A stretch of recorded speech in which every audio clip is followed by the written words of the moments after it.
पाकिस्तान और सऊदी करेंगे इजराइल से दोस्ती। ट्रंप अब्राहम अकॉर्ड की शर्त पर अड़े, सच में मना पाएंगे?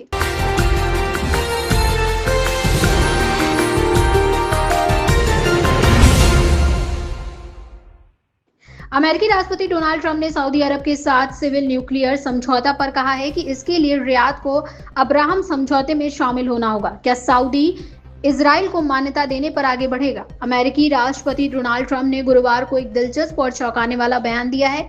उन्होंने कहा कि अमेरिका के साथ परमाणु समझौते के लिए सऊदी अरब को इजराइल को मान्यता देनी होगी।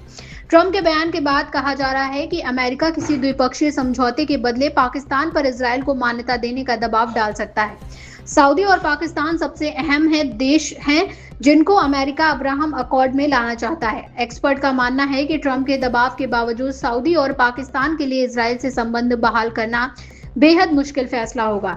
यूरेशियन टाइम्स के मुताबिक अमेरिका की सऊदी से न्यूक्लियर डील के लिए अब्राहम अकॉर्ड में आने की ये शर्त तब आई है जब रियाद ने इजराइल से संबंधों के लिए फिलिस्तीन देश बनाने की मांग की है।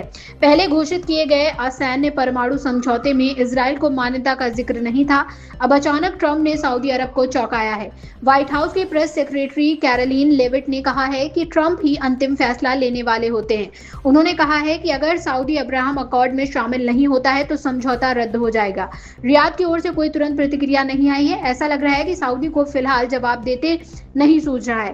इस बीच इजराइल के प्रधानमंत्री बेंजामिन नेतन्याहू ने कहा है कि सऊदी अरब क्षेत्रीय ताकत है जहां इस्लाम के सबसे पवित्र स्थल हैं। सऊदी की ओर से इजराइल को मान्यता मिलना मध्य पूर्व में शांति की दिशा में ऐतिहासिक कदम होगा।